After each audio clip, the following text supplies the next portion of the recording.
নমস্কাৰ কৃষক বন্ধুসকল, আমাৰ আসাম এগ্ৰি ফাৰ্ম চেনেললৈ আপোনালোকক সকলোকে স্বাগতম জনাইছোঁ। বন্ধুসকল, আমি যেটো বগৰী খেতি কৰিছিলোঁ, এই বগৰী খেতিৰ ফেব্ৰুৱাৰী মানত আমাৰ হাৰ্ভেষ্টিং ক্লিয়াৰ হৈছিল আৰু ইয়াৰ পিছত আমি ফেব্ৰুৱাৰীৰ প্ৰায় 25 তাৰিখ মানত আমি ইয়াৰ কাটিং কৰিছিলোঁ। ডালবিলাক কাটি পেলাইছিলোঁ। কাটিং নাইবা আমি ইয়াক প্ৰুনিং বুলিও ক'ব পাৰোঁ। তে প্ৰুনিং কৰাৰ পিছত এনেকুৱা ব্ৰাঞ্চিং হৈছে। ইয়াতে 20ৰ পৰা 25টা ডাল প্ৰায় ওলাইছে ইয়াৰ পৰা।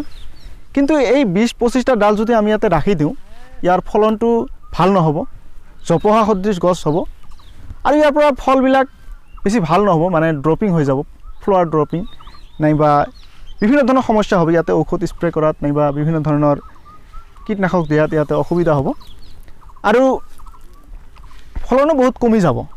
যাৰ কাৰণে আমি ইয়াৰ ক্লিনিং কৰিব লাগিব।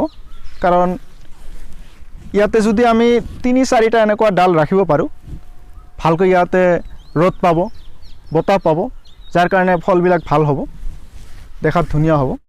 ইয়াৰ ডালবিলাক আমি কেনেকৈ কাটিম আজি আপোনালোকক দেখুৱাবলৈ যত্ন কৰিম, যাতে আমাৰ কৃষক বন্ধুসকলে সেই ডালবিলাক কেনেকৈ কাটিব লাগে সেই বস্তুটো গম পায়। সাপোজ ইয়াতে 20টা ডাল আছে, ইয়াৰ 20টা ডালৰ আমি এটা বস্তু লক্ষ্য ৰাখিব লাগিব, যাতে চাৰিওফালে ডালবিলাক যাব পাৰে। একফালে ডালবিলাক ৰাখিলেও নহ'ব। আৰু ডালবিলাক এটা বস্তু আমি ভালকৈ ধ্যান দিব লাগিব যে ডালবিলাক যাতে অলপ থিয় হয়। বাহিৰলৈ যিবিলাক ডাল ওলাই আহিছে এইবিলাক ৰাখি দিলে পিছলৈ আমাৰ ডালবিলাক এনেকৈ হালি যাব আৰু সেইবিলাক ডালবিলাক ভাঙি যোৱাৰ এটা সম্ভাৱনা থাকে। যাৰ কাৰণে আমি থিয় যিবিলাক ডাল আছে সেইবিলাকে ৰাখিব লাগিব। তো আমি ইয়াৰ কাটিং প্ৰচেছটো আৰম্ভ কৰিম। তলফালৰ যিখিনি ডাল আছে এইবিলাক আমি আগতে কাটিম। ইয়াৰ তলৰ পৰা কাটিলে বেছি ভাল হ'ব। বহুত চকা অস্ত্ৰৰে কাটিব লাগিব। তাৰপিছত এইফালে এই ডালটো ৰাখিম, বাকী এই সৰু ডালবিলাক মই কাটি পেলাম।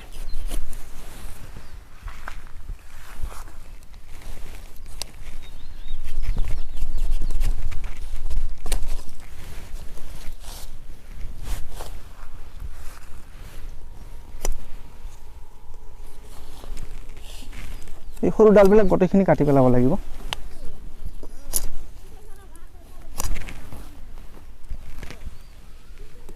ইয়াত 2টা ডাল ডাঙৰ আছে, কিন্তু 2টা ডালতো ৰাখিব নোৱাৰিম, এটা কাটিব লাগিব।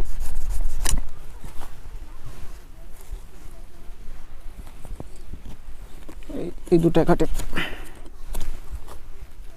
ইয়াতে এই ব্ৰাঞ্চটোৰ পৰা 3টা ডাল ওলাইছে, আমি ইয়াতে 3টাৰ পৰা এটা ৰাখিব পাৰিম, বাকী 2টা কাটিব লাগিব।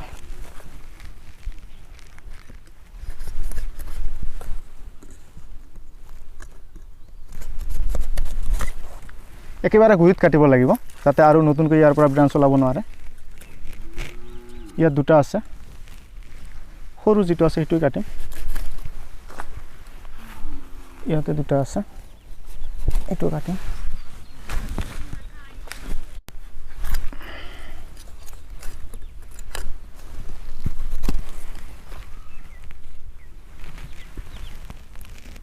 পাঁচটা ডাল ৰাখিলোঁ। 5টা পিছত যদি কাটিব লাগে আৰু এটা কাটিম, বা এনেকুৱা ধুমুহাত যদি 2টা ডাল কিবা ক্ষতি হ'ব পাৰে, যাৰ কাৰণে মই এটা ডাল ৰাখিছোঁ বেছিকৈ। কেইদিনমান পিছত সেই ডালটো মই কাটি পেলাম। এনেকৈ আজি ইয়াত 5টা ডালেই ৰখা হ'ল। তো এনেকৈ যদি ডালবিলাক ৰখা হয়, আপোনালোকে চাব ইয়াতে বতাহ নাইবা ৰ'দ ইয়াত যথেষ্টখিনি পাব। ইয়াৰ বৃদ্ধি হোৱাত কোনো অসুবিধা নহ'ব আৰু ডালটো যেতিয়া ফলন হ'ব তেতিয়া ইয়াতো ফলনৰ কোনো সমস্যা নহ'ব। এনেকৈ যদি আমি ডালবিলাক ৰাখিব পাৰোঁ, তেতিয়াহ'লে আমাৰ ছেপ্টেম্বৰ-অক্টোবৰ মানতে ফুল আহি যাব। তাৰপিছত জানুৱাৰী মানত আমি হাৰ্ভেষ্টিং কৰিব পাৰিম। আৰু এটা গছৰ পৰা ইয়াত যিহেতু এইটো ছেকেণ্ড বছৰ, দ্বিতীয় বছৰ, আৰু দ্বিতীয় বছৰ নিশ্চয় বেছিকৈ ইয়াৰ ফলন হ'ব। প্ৰথম বছৰতে আমি প্ৰায় 20 কেজিকৈ ফল পাইছিলোঁ আৰু এইবাৰ আমি আশা কৰিছোঁ যে 30 কেজি প্লাছ ফল পাম। তো বন্ধুসকল, আৰু এটা বস্তু আপোনালোকে লক্ষ্য ৰাখিব লাগিব যে আমি যিহেতু এইটো দ্বিতীয় বছৰ, গছবিলাক বহুত ডাঙৰ হ'ব। প্ৰথম বছৰ আমি এনেকুৱা চাং দিয়া নাছিলোঁ, এনে 2টা এটা খুঁটি ছাপৰ্ট দিছিলোঁ, সেইটো যথেষ্ট আছিল। আৰু এই বছৰ আমি এনেকুৱা চাং দিছোঁ। চাংবিলাক কেনেকৈ দিছোঁ আমি আপোনালোকক দেখুৱাম।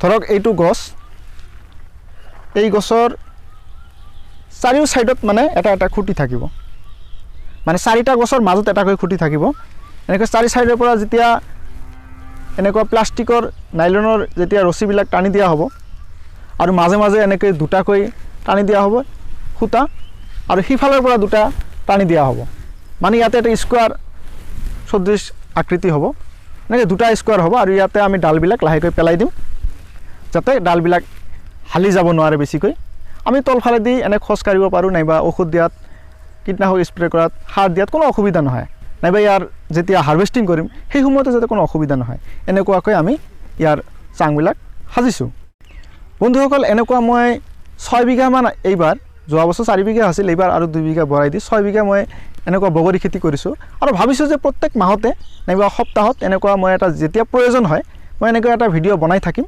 আপোনালোকে যদি বিচাৰে যে এই বগৰী খেতি কেনেকৈ কৰিব লাগে মোৰ ভিডিঅ'বিলাক চালে আপোনালোকে নিশ্চয় ইয়াৰ পৰা যথেষ্টখিনি জ্ঞান পাব বুলি আশা ৰাখিছোঁ বন্ধুসকল আজিৰ ভিডিঅ'টো এইখিনিয়ে থাকিল আপোনালোকে যদি ভিডিঅ'টো ভাল লাগে লাইক শ্বেয়াৰ কৰিব আৰু চেনেলটো ছাবস্ক্ৰাইব কৰি ৰাখিব যাতে মই যেতিয়া পৰৱৰ্তী ভিডিঅ'বিলাক আপলোড কৰিম আপোনালোকে মোৰ ভিডিঅ'বিলাক লগে লগে চাব পাৰে ধন্যবাদ